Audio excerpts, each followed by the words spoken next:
Today's video we are going to be talking about the let's call it the sweet spot phase here, and we're going to talk about the specifics that you need to be practicing and working on during your training in order to have race day success months down the line here. So if you're watching this video, chances are you have already gone through the base phase and you're starting to ramp up in towards this kind of funky time called the sweet spot phase. This is a time where we're not going super hard yet. There might be some harder days mixed in here, but the whole idea is to extend our fatiguing point and develop into time here. So with that, we're going to look at a couple of workouts. We're first going to pop open. One of my favorite ones is a sweet spot bike right through here. You'll see that our sweet spot effort is pretty standard. For this person, it's going to be at 90% of their FTP. As they develop more and more throughout the years, this number might change. And if we are doing longer intervals, things like that, it all goes into consideration and we take account for all of that. But you're going to be around this marker right here, at least starting out. This one, they have 1840. What you'll probably see is something similar to something like 15 minutes. But as you progress as an athlete and an individual, you're going to start to see these times going longer and longer and longer. You're going to also, maybe you see some spikes in there. It might not be a straight sweet spot interval. There might be some bumps in there. There might be something, or some bursts, I like to call them. But if this is your first go-around with structured training, or you just haven't trained really well leading up to this point, then you're probably going to see something like this. And if you do start knocking these workouts out of the park, then we will keep the challenge applied to you, and we will keep progressing you that way. Now, some things that you notice is right off the bat, 3 by 15, that's 45 minutes of sweet spot work, and it all comes down to who you are as an athlete. So if we kind of switch this out, this is me, full disclosure here, and you can see this is my power duration curve. This is the modeled curve, that red line that's right in there. This is the actual power outputs that I have been putting out, and when we take it away, you can see that kind of yellowish barf color. That is what I have put out over time, and you can see a couple things really easily. So in this 15-second mark right here, I am over that line off where I theoretically should be, right? And then you see I have a couple of big holes right at, let's call it 2 minutes. There's also another big hole at 7 minutes, and then one more here at 26 minutes. That one is no mistake. That one I think I did a 20-minute test earlier. So yeah, 22, 21 minutes. That was my test outside. So naturally after that, the power does come down. But what you notice in all of these places is there are holes that we need to fill. Okay, right here, and then right here, and then ideally we would be filling that gap in there, but again, we're not just going to chase it just to chase it. More importantly, since I am an endurance athlete, some of these areas back down here are potentially worrisome, but not yet, because we are doing our sweet spot build right now. And so the area that we are primarily targeting during this point in time is this line right here. This is called our time to exhaustion line, and this is the point at which our power starts to fatigue. And if you look at the modeled curve, right, the red line, right, you could see here that at about this point, that is where that the power curve does drop off there.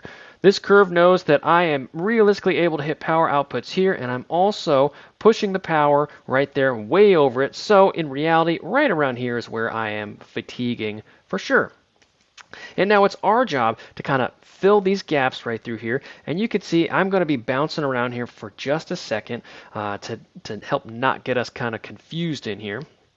And this is a different chart that I love to utilize. This chart here is it's called your new bests over the last week, and I wanted to make this video now because I'm going through this phase at this current recording, and I wanted to highlight some specifics here for everyone to see about what we should be doing here. So again, this green line, this is what I have, that is my time to exhaustion right now. And these solid areas right here of green, that is my new bests that I have done in the last 7 days. Yesterday, I did do a sweet spot workout, and you could see at 45 minutes right here, I just completed a new best of 227, all right? The modeled range before that workout was a 197, so about 30 watts of gain right through there that the computer, or that I hadn't done before. And what we have done here, you can see that we have filled this gap right here. We've kind of evened that out. And what that did for me was that didn't necessarily increase my threshold, but it solidified it more within these models here. And as I scroll down, you can see here that my FTP did not spike up here. But going back to that performance, I just wanted to highlight something else before we go back to our training peaks, if my computer doesn't freeze here. So this is kind of your trend lines, a favorite chart of mine, and it should look something like this as we progress throughout this base phase and early sweet spot phase as well. The power outputs should be increasing steadily. You could see here from this 60-minute mark and 20-minute mark, that is exactly what's going on. This 20-minute mark right through here was a test, full disclosure.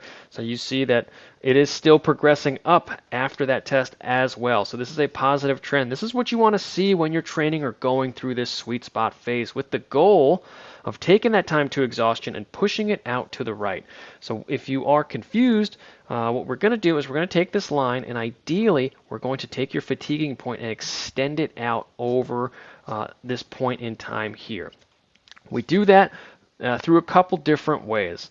The first way that we do that is through our sweet spot tests, or not tests, our sweet spot workouts that naturally fill those gaps in there. And this is something really, really important during this phase. If you do have a 3x15 up there, and you get to the end of this 15-minute mark and you're feeling good, you think, okay, I don't think I need that rest.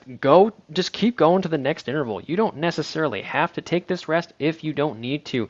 But as I say that, I just want you to be careful, because what we don't need to be happening is for you to do this first interval and just totally crater halfway through this second interval. That's not what you want. You want to be able to progress ideally throughout these all three intervals. And so if it's the first couple of times you're doing a sweet spot session with us, follow the plan and evaluate how you're feeling right through here in this last interval. If you get to the last interval and you're thinking, hey, this is easy, my heart rate is not going high, I'm just kind of cruising here, keep it going, and if you have more time, that's the biggest concern usually.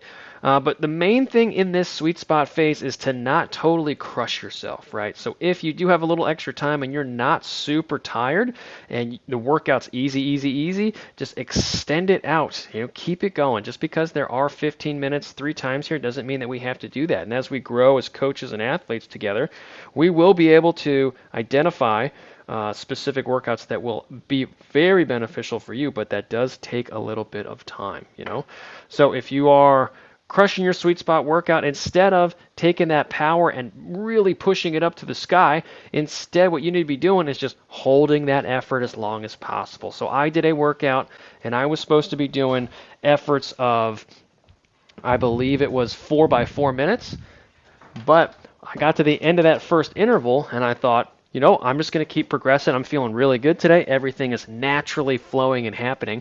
I'm just going to keep rolling out there. And what ended up happening, I'll go to my workout for you.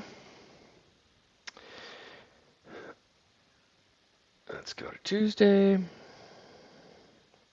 What ended up happening is I just kept that power, I just kept that going, and that power is that yellow line right through here. And I just kept that interval going throughout, okay? I didn't ever need the rest. I never felt totally taxed or crushed here, and everything was going pretty well for me, and my heart rate was in line, cadence naturally stayed up. And we'll go to training impact here because this is something that I'll drill down on my end.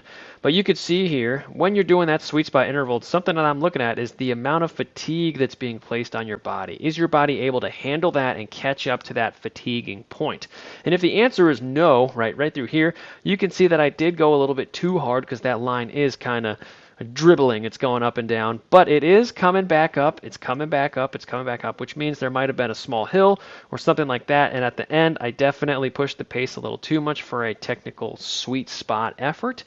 In reality, it should look something like this, right? Where you're just It's holding true, it's holding steady. But the fact that I was able to stay within these zones and it was able to come back is a really, really good sign, especially later on when I was going a little harder and then backed off a little bit to stay back in those zones and it was coming back up. That's a great thing. Sweet spot's a little funky because you are not only taxing your aerobic system, which in this graph is that blue line, but you're also taxing that anaerobic a little bit. So in reality, it is a bit mixed. That's why at the very beginning, when I did say that we are going to be targeting this initially, your numbers might change. They probably will, especially your duration. That is going to change. Quick note, your time to exhaustion up here, that is your current number where you're at, and we're going to roll off a percentage of that. The run, we're going to discard that. The run, this is set up very similarly so you can get an idea of what's happening, but again, just be aware that your targets will be changing over time. If you do a workout and I ask how easy it was and you say, hey coach, it was a sweet spot workout, but I really wasn't working too hard, and every time I got into those recoveries, I felt like I was very, very fresh. I'm going to challenge you a little bit more, and the whole idea for this whole process is to challenge you in ways that you haven't been challenged before. So stay positive with this whole thing. Make sure you're interacting, communicating back to how the workouts felt, doing all that, and know that these will change over time. It's not uncommon for athletes to start off with a 3-block sweet spot, or in the 3 interval sweet spot, and then progressing over time, as the years roll by, to have a really just a long sweet spot interval. If you're more advanced or have more time in the saddle or running or whatever the sport is, right, you will be able to handle that intensity a little bit different than some other athletes. So it's important to stay in communication with your coach and actively interact with them just so they know. And if you tell your coach, hey, that was super easy, but you were unable to hit those intervals, we're probably not going to change the workout, and we're going to go back and we're going to find different ways to challenge you to hit those workout intervals. So that is a quick example of what we do in our sweet spot phase here, and it's all geared around you being able to sustain the power for longer and being able to absorb that fatigue a lot easier as you go through this phase. A lot of athletes go through this phase. It's one of their favorites over the course of the year because they are time trial junkies. They are long distance athletes. So this is right up their alley. But what most people do struggle with is just the total time that these intervals take for recovery, So if you have any questions, please reach out. I'll be making more videos, but this is just a quick intro of what you can expect during our sweet spot phase breakdown.